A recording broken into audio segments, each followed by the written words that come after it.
Volcan. Avant d'aborder ce phénomène lié à notre planète, il est bon de voir comment est constituée la Terre. Contrairement à ce que l'on pourrait penser, notre Terre n'est pas un gros caillou, mais une structure complexe. Et le sol sur lequel nous marchons ne fait que 30 km d'épaisseur en moyenne, ce qui n'est rien si l'on tient compte que le diamètre de notre planète est de 12 742 km.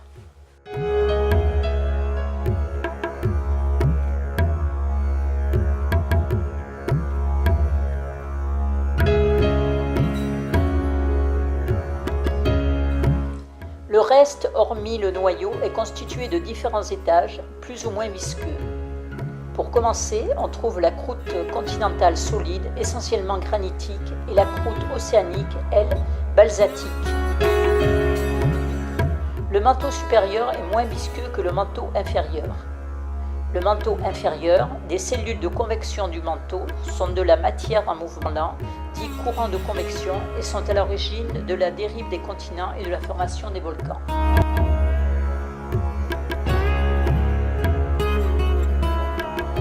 Le noyau externe est liquide et composé essentiellement de fer. Cette énorme quantité de métal en fusion est brassée par convection.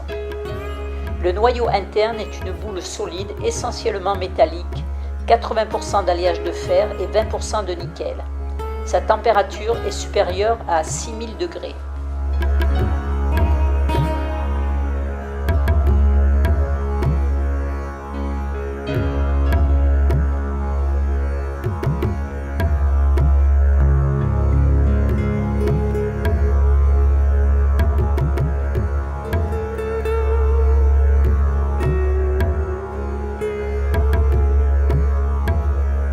On distingue 6 types de volcans.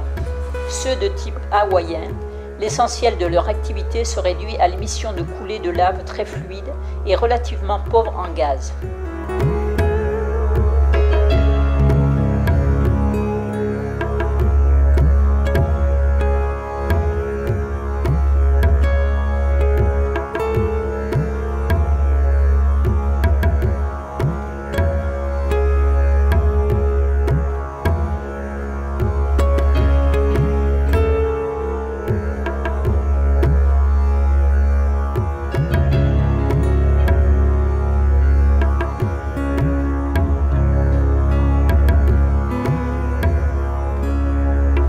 Ceux de type strombólien se caractérisent par des laves moins fluides. Cette viscosité cause l'accumulation de gaz sous pression et avec parfois des explosions assez violentes.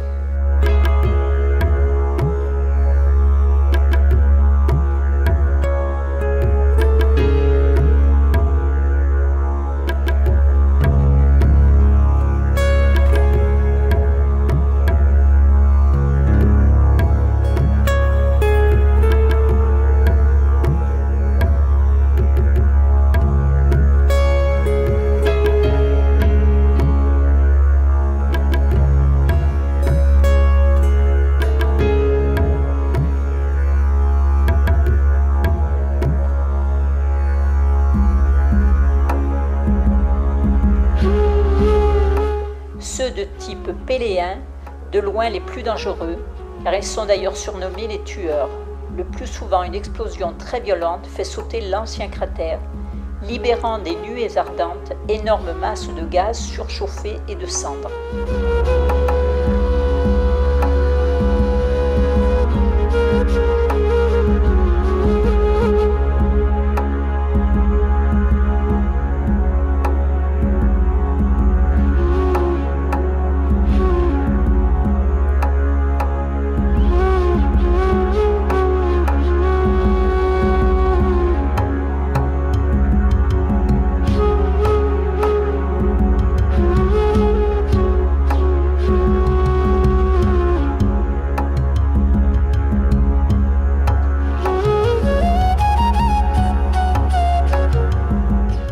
Les supervolcans produisent les éruptions les plus importantes et les plus volumineuses sur Terre.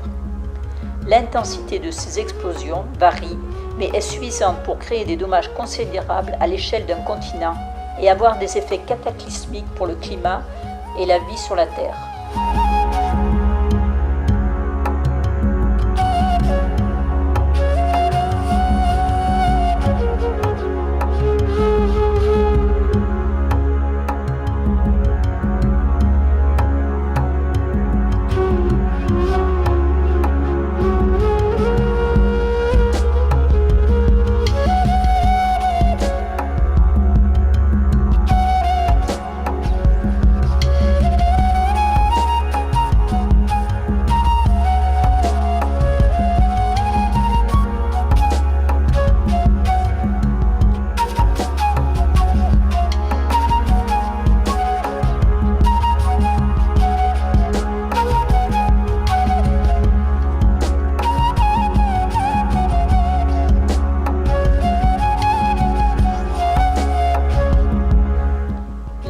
volcans de point chaud, contrairement aux autres, ne sont pas à la jonction des plaques tectoniques, mais à l'intérieur des plaques continentales ou océaniques.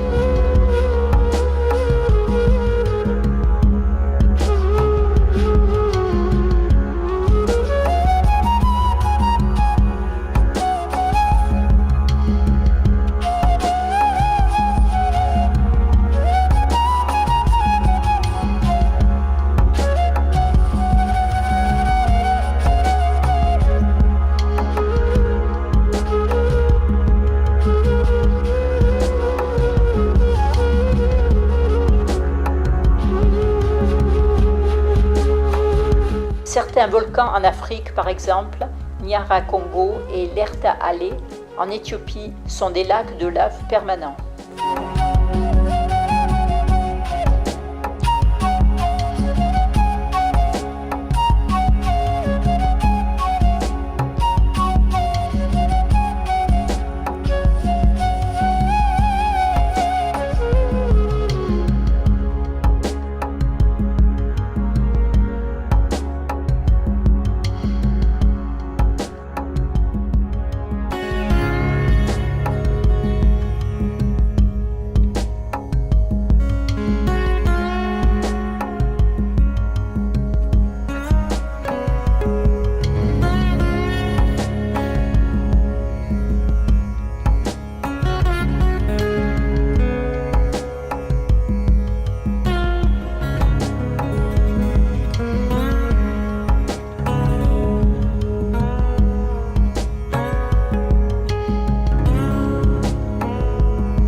Pour la plupart, les volcans se trouvent à la jonction des plaques tectoniques.